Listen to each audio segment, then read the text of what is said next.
In the spring of 1941, German officers observing the Desert War saw an unfamiliar American machine bouncing across the dunes. It was small, open-topped, and box-shaped, closer to a utility cart than a combat vehicle. Soldiers called it the Jeep.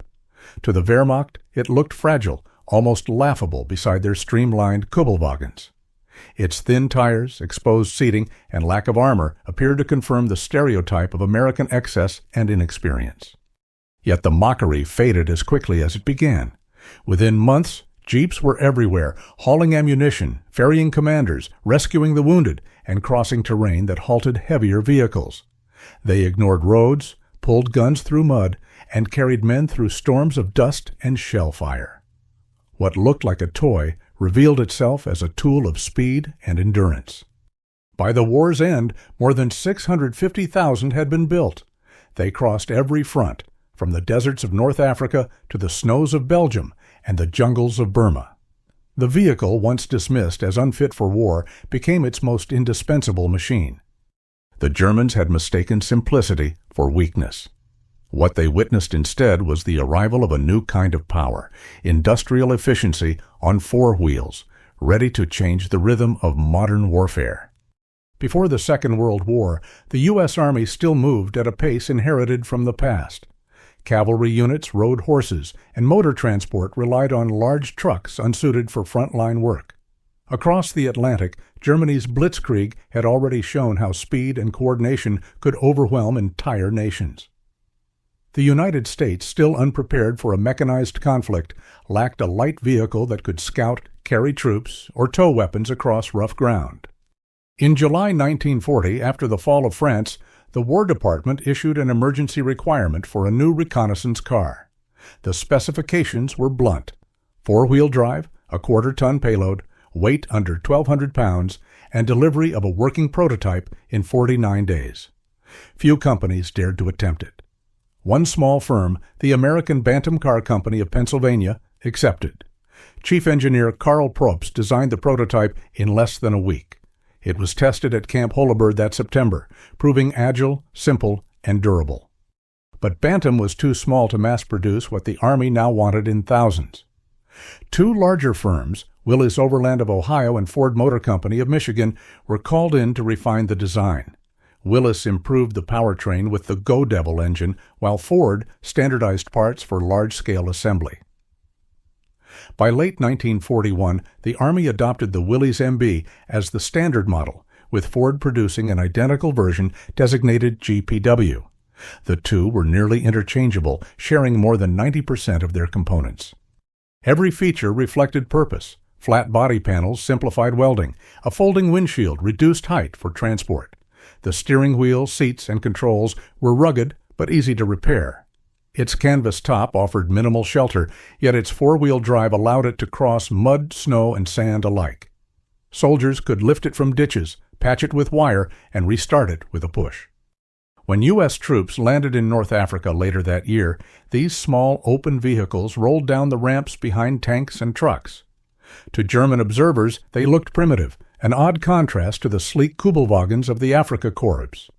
But the difference ran deeper than appearance.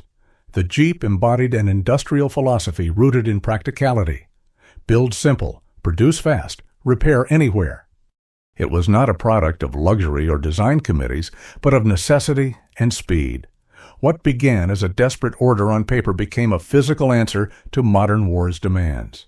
The Jeep's creation reflected a nation learning to fight not just with soldiers, but with factories, and that lesson, forged in 1940, would soon echo across every battlefield in the world. By early 1942, the Willys MB and Ford GPW were arriving at training camps and ports from New Jersey to California. Within months, they would serve on nearly every front of the expanding war. Soldiers quickly discovered their value. The Jeep was loud, rough, and bare, but it was also reliable. It started in cold rain, climbed hills that trucks could not, and carried anything that fit on its frame: men, fuel, or guns. It gave small units a kind of mobility no army had ever possessed before. The vehicle's first major test came during Operation Torch in North Africa, November 1942. Hundreds of Jeeps rolled ashore behind American and British troops. The terrain offered no roads, just sand, rock, and heat, but the jeeps advanced where others failed. They carried rations to forward posts, evacuated the wounded, and hauled ammunition through soft desert soil. British officers compared them to mules, stubborn but unstoppable. Even when tires shredded, the engines kept turning. At first, German officers of the Afrika Korps dismissed the jeep as a crude improvisation. Their Kubelwagen, designed by Ferdinand Porsche, seemed far more refined, air-cooled, enclosed, and quiet. But in battle, the difference proved fatal. The Kubelwagen struggled in steep or soft terrain, while the jeep, with low gearing and four-wheel drive, could climb and recover itself. Captured examples soon reached German workshops, where mechanics noted their mechanical simplicity and field reliability. Commanders began to realize what the vehicle meant. General Dwight D. Eisenhower later called it one of the three most important pieces of equipment of the war. General George S. Patton used jeeps as mobile command cars, mounting radios and machine guns on their frames. Instead of waiting for reports, officers could now see the battlefield in person. A decision that once took hours could now be made in minutes. This flexibility compressed command chains and changed how campaigns were led. In Tunisia, medics converted jeeps into ambulances, strapping stretchers to hoods and rear decks. Others carried field telephones and generators for radio teams. Every front-line need seemed to produce a new modification. Some jeeps carried searchlights, some laid telephone cables, others were stripped to reduce weight for airborne drops. No two looked alike, but all shared the same foundation of strength and simplicity. In the Pacific, the same vehicle faced an entirely different environment. On the muddy trails of Guadalcanal and New Guinea, it replaced mules and handcarts. Marines drove them through swamps and rivers, pushing supplies toward jungle airfields. The humidity corroded metal, but repairs were simple and fast. Mechanics often mixed parts from Willys and Ford versions without concern. They fit perfectly. Field workshops could rebuild a damaged jeep in under an hour. This interchangeability turned every soldier into a mechanic and every unit into a mobile force. For the troops, the jeep became more than transport. It was constant companionship, always nearby, always ready. Many named theirs after hometowns or painted personal markings on the hood. In camp, jeeps served as seats, tables, or shade from the sun. They appeared in photographs beside tanks and aircraft, a familiar shape against unfamiliar landscapes. Wherever the Allied Army went, that silhouette followed. Behind the scenes, production moved at unprecedented speed. Willys and Ford operated day and night, their assembly lines synchronized to the hour. Each plant produced hundreds daily, with new crates leaving for ports, faster than records could be filed. The Army's logistical system evolved around the jeep. Rail to port, ship to depot, reassembly near the front. Parts shipped from Detroit could appear on the battlefields of Africa or the Pacific in less than a month. By mid-1943, jeeps were part of every Allied operation. British commandos drove them during night raids in Tunisia and Sicily. Soviet reconnaissance units received thousands through Lend-Lease, using them for deep patrols around Kursk. Chinese nationalist troops guided them along the Burma Road, while Free French units drove them across the desert toward Tunisia. The same vehicle linked armies that had never fought side by side before. German intelligence, slow to grasp its importance, eventually noted the shift. Reports to Berlin warned that Allied forces were moving with unexpected flexibility. Jeep patrols could strike from unmarked terrain, outflanking fixed defenses. Entire regiments advanced where maps showed no roads. What the Germans called improvisation was in fact organization, the power of a simple machine multiplied by mass production. The Jeep did not win battles by itself, but it multiplied the effectiveness of those who fought. It allowed supply chains to stretch further, communication to reach faster, and wounded men to return alive. It transformed the scale of war from fixed lines to fluid movement. What had begun as an emergency prototype in a small Pennsylvania factory now connected continents. When the North African campaign ended in May 1943, the Allies had learned an essential lesson. Mobility, fueled by industrial capacity, was as decisive as firepower. The German officers who had once laughed at the odd little car now faced its dust trails across the desert. The Jeep had changed from a curiosity to a principle, showing that in a global war, the simplest tool could carry the greatest consequence. By 1943, the Jeep had evolved from a reconnaissance car into the bloodstream of Allied mobility. It linked divisions, carried orders, and connected distant fronts with a precision the enemy could not match. At the Willys and Ford factories, production never stopped. Conveyor belts moved day and night, engines dropped into frames, and the clang of steel echoed through vast halls. Crates marked U.S. Army Willys MB left the docks for North Africa, Britain, and the Pacific. The numbers told their own story. Hundreds produced each day, thousands each week, until over 650,000 would exist by war's end. Each one carried the same promise: reliability. Its strength came not from armor or power, but from design simplicity. Soldiers could rebuild one in the field using a wrench and a hammer. Spare parts were universal. A damaged Ford could be repaired with Willys components. This standardization, born from America's industrial doctrine, was something Germany could not replicate. The Jeep was the physical expression of mass production's power, an army of machines that never stood still. When Allied troops invaded Sicily in July 1943, Jeeps were among the first vehicles ashore. They climbed dusty slopes, towed artillery, and carried messages through fire. Their light frames allowed them to weave between wreckage where heavier trucks bogged down. Medics lashed stretchers to their sides. Radio teams strapped antennas to the rear. In the confusion of the landings, Jeeps became lifelines, linking beaches, ships, and command posts under enemy bombardment. For Axis observers, the vehicle symbolized a new way of war. German Kubelwagens, though carefully engineered, could not match its performance on broken terrain. The air-cooled engines overheated in sand, and their narrow tires sank in soft ground. By contrast, the Jeep powered forward with stubborn persistence, its four-wheel drive clawing through every obstacle. What looked crude at first had become the sharper weapon. As the Allies advanced up Italy, Jeeps served everywhere, hauling ammunition, ferrying officers, and rescuing the wounded from mountain passes. They moved faster than supply trucks and lighter than armored cars. When bridges fell, engineers built makeshift planks to drive them across rivers. Reports described Jeeps scaling steep tracks where even mules faltered. "It goes where the enemy thinks no road exists," one officer wrote after the Monte Cassino campaign. Then came D-Day. On June 6, 1944, hundreds of Jeeps rolled onto the beaches of Normandy behind the first assault waves.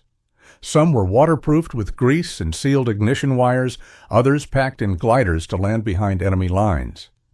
They carried medics, engineers, and forward observers through chaos. Many were destroyed under fire, but enough survived to push inland. As the beachhead stabilized, Jeeps became command centers on wheels, radio operators hunched over sets, drivers shuttling officers between units. From that day forward, wherever the Allied line moved, the Jeep moved with it. The months after Normandy saw their fullest deployment. Jeeps hauled supplies through the hedgerows of France, pulled light guns through mud, and escorted convoys across liberated towns. They carried newsreel cameras recording history in motion. In one photograph, a Jeep overloaded with 10 soldiers drives past the ruins of St. Lo, a symbol of determination as much as invention. Winter brought a harsher test. In the Ardennes, during the Battle of the Bulge, snow and fuel shortages crippled heavy transport. Yet, Jeeps kept moving. Soldiers covered engines with blankets to keep them from freezing, filled radiators with antifreeze made from alcohol, and wrapped rags around tires for traction.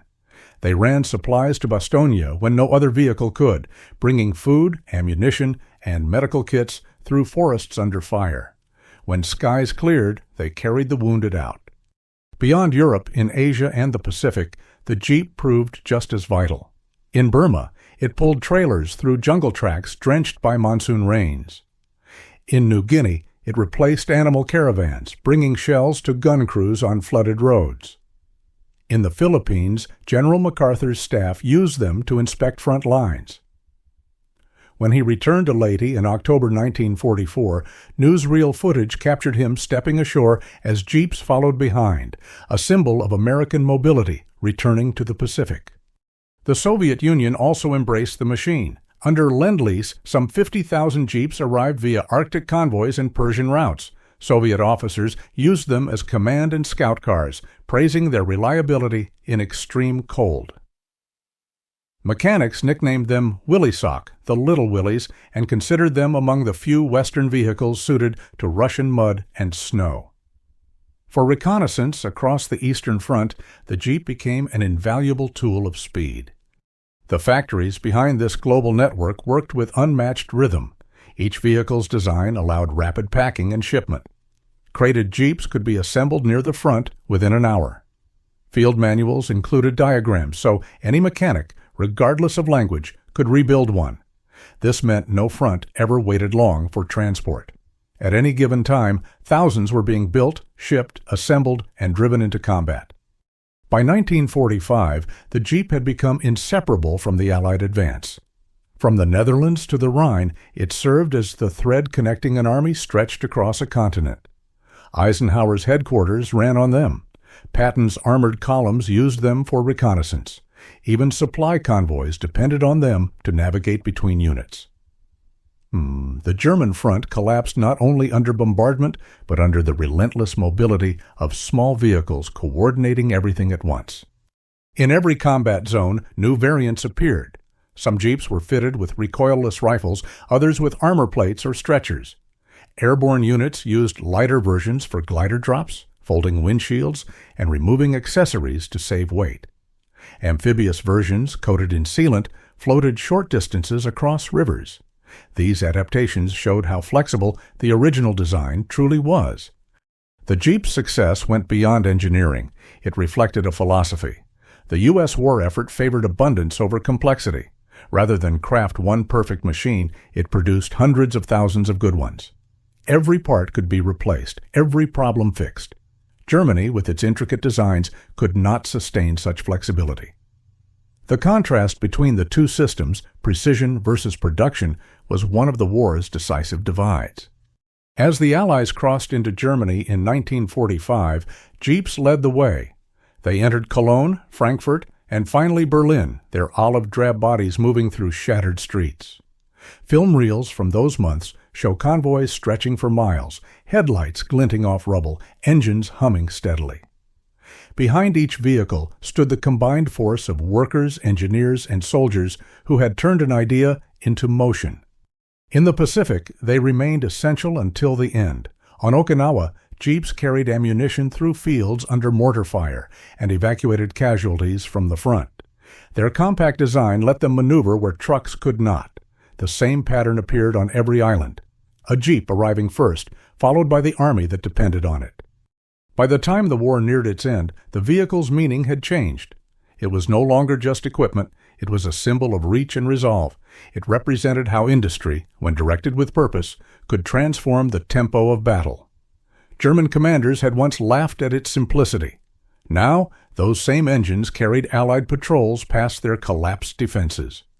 The Jeep's four wheels had turned more than ground. They had turned the logic of modern warfare.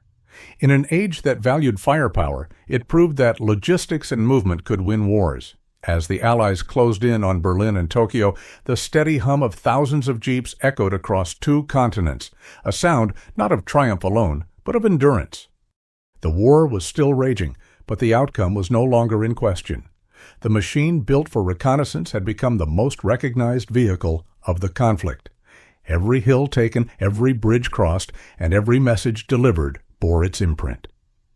The Jeep had entered history not through glory, but through persistence, a small engine that carried an entire world toward victory. By early 1945, the Jeep had become the face of Allied momentum. It moved with the infantry, led the tanks, and tied together every link of command. Across Europe, the front line shifted daily, and wherever it went, Jeeps followed. For Eisenhower and his generals, the front was now a moving map marked by tire tracks. The vehicle that once served scouts and medics now carried the weight of a modern army, officers, dispatches, fuel, and lives. The final drive into Germany tested everything that the Allied system had built. Roads were cratered, bridges destroyed, and snow covered much of the countryside. Yet jeeps pushed through. They crossed temporary pontoons over the Rhine and wound through bombed-out villages under fire.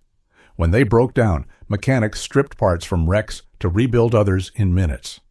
Soldiers said they could repair one with wire and a hammer. In an army that lived on the move, such resilience mattered more than armor. In these last months, the Jeep became indispensable. It carried orders between field headquarters when radios failed, hauled ammunition forward, and brought wounded men back through fire. Chaplains used them as mobile altars. Medics turned them into stretchers on wheels. In cities like Aachen and Cologne, their small size allowed them to navigate streets where tanks could not pass. They became the bridge between chaos and control, keeping the front supplied, connected, and alive. The soldiers who drove them formed a bond few machines had ever earned. Many painted names on the hoods or draped flags across the windshields. In snow or rain, they slept in the seats, engines idling through the night for warmth. A Jeep was more than transport. It was survival. In photographs from that winter, rows of them appear buried in frost, headlights dimmed, drivers leaning on the fenders with faces hollow from exhaustion. The machine had become part of the human rhythm of war. Germany's armies, once symbols of speed and mechanization, had lost their ability to move. Fuel shortages grounded most vehicles. Kubelwagens stood abandoned in ditches, and retreating troops moved on foot. The Blitzkrieg had reversed itself. The Allies, powered by endless convoys of jeeps and trucks, now dictated the tempo. German officers who once mocked the small American car now saw its tracks crossing every border and road they could no longer defend. The Battle of the Bulge had already proved the point. During that brutal winter in the Ardennes, jeeps operated in conditions no other vehicle could endure. When the 101st Airborne was encircled at Bastogne, jeeps carried supplies through shellfire and snow. Drivers wrapped the engines in blankets, poured alcohol into frozen fuel lines, and used chains for traction. They brought ammunition in and evacuated the wounded out, often under cover of night. The conditions destroyed hundreds, but those that survived kept the defense alive. When spring came, the Jeep was everywhere. It entered towns ahead of the infantry, ferried liaison officers to new command posts, and carried war correspondents recording liberation. In France, Belgium, and the Netherlands, civilians greeted convoys of jeeps as symbols of safety. Refugees climbed aboard them to escape front-line zones. For the first time, the sight of an olive-drab vehicle meant something larger than war. It meant freedom. Across the Rhine, Operation Plunder showed what mass mobility could achieve. In March 1945, thousands of jeeps crossed pontoon bridges within hours of their completion. Engineers, signal troops, and forward observers used them to secure footholds deep in enemy territory. Each bridgehead became a hub of activity. Telegraph wires unspooling from jeeps, ammunition trailers following close behind. The advance was relentless, driven as much by machinery as by manpower. In Italy, the story repeated itself on harsher ground. The Apennine passes, steep and narrow, forced jeeps to climb where even pack animals struggled. Soldiers dismantled them to carry pieces by hand, reassembling them higher up the slopes. They became lifelines for mountain units cut off by weather and enemy fire. In Burma, monsoon rains turned roads to rivers, but jeeps still pushed through. When engines flooded, soldiers drained them, dried the spark plugs, and continued. Their endurance became a measure of the Allied effort itself. In the Pacific, the machine faced its final proving grounds. On Iwo Jima and Okinawa, jeeps ferried ammunition through volcanic ash, carried wounded under sniper fire, and shuttled commanders between front-line positions. Their engines coughed dust and seawater, yet they moved. Some were destroyed by mines, others sank into mud and were replaced within hours. Even amid the chaos of close-quarters island fighting, they remained the essential link between order and survival. By April 1945, Allied forces had driven deep into a collapsing Germany. Jeeps patrolled through ruined towns, their engines echoing between walls blackened by fire. They carried surrender terms, prisoners, and relief teams. Each one represented a fraction of the vast logistical system that had overwhelmed the Axis. The once ridiculed vehicle was now the machine that ended the war on its own terms, fast, efficient, and everywhere. The cost, however, was immense. Tens of thousands of Jeeps were destroyed by shell fire, mines, or simple exhaustion. Many were stripped for parts or abandoned in mud as units advanced too quickly to recover them. Yet each loss carried meaning. A destroyed Jeep often marked a bridge crossed, a message delivered, or a life saved. It was not a weapon of destruction, but an instrument of endurance, a product of effort rather than ego. When victory came, in May 1945, the Jeep was there. It stood beside tanks in the streets of Berlin, ferried photographers through the rubble, and carried officers to surrender ceremonies. Its once glossy paint was dulled by mud, its steel scarred by 4 years of service. It had survived everything from sandstorms to snowfields, from jungle humidity to artillery fire.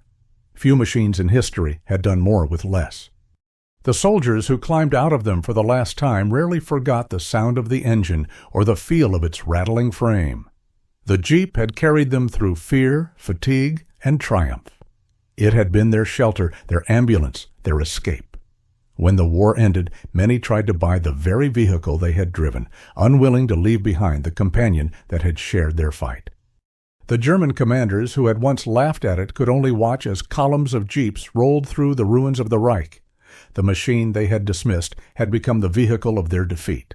It had not conquered with firepower, but with movement, an embodiment of the industrial power that Germany had underestimated. In the photographs of 1945, rows of Jeeps line the cobblestone streets of Berlin. Engines idle, flags flutter, soldiers sit quietly on hoods, waiting for orders. The war that began with disbelief in its usefulness ended with its triumph. The small, unarmored vehicle had outlasted empires. Its final act was not to fight, but to endure, and in that endurance lay its victory. When the guns finally fell silent in 1945, the Jeep kept moving. It rolled through the ruins of Europe, carried messages across occupied zones, and brought soldiers home from the front. Its sound, steady, mechanical, familiar, had become the pulse of Allied victory. Few machines had traveled so far or shaped so much. From the sands of North Africa to the frozen roads of Belgium and the jungles of Burma, it had carried men across every kind of terrain and into history. The numbers alone revealed its reach.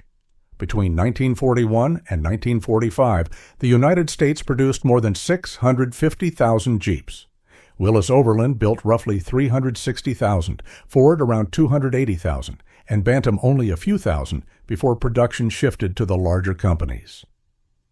Through the Lend-Lease program, 70,000 went to Britain, 50,000 to the Soviet Union, and thousands more to Free French and Chinese forces. On every continent, Allied troops drove the same simple machine, assembled from the same interchangeable parts. After victory, armies were left with hundreds of thousands of Jeeps scattered across the world. Many were sold or handed over to civilians, their wartime markings still visible under fresh paint. Farmers used them to plow fields once cratered by bombs. Engineers used them to rebuild roads and carry supplies. Aid workers drove them through ruined cities delivering food and medicine. The same mobility that had won a war now rebuilt what war had destroyed. In the United States, Willys moved quickly to preserve its creation's legacy. In mid-1945, it introduced the Willys CJ2A, the civilian Jeep. It kept the same rugged frame and four-wheel drive, but added small comforts for peacetime work. Advertisements called it a tool for 1,000 jobs, showing veterans using their old battlefield companion to farm, haul timber, or explore the countryside.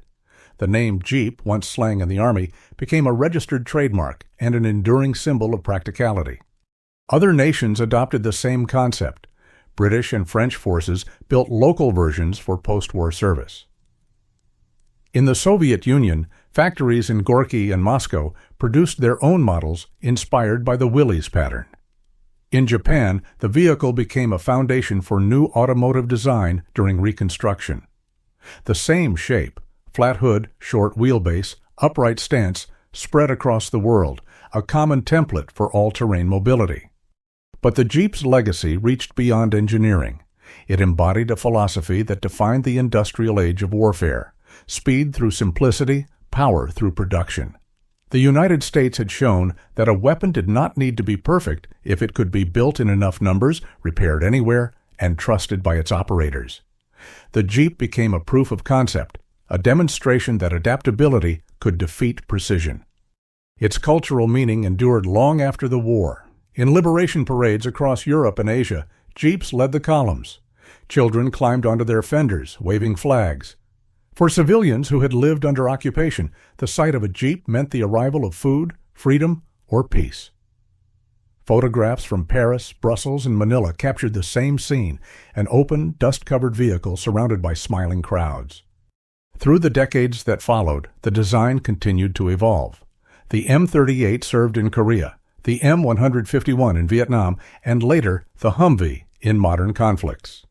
Yet each traced its lineage to the small steel frame born in 1940. Its shape never vanished. It became the universal image of endurance.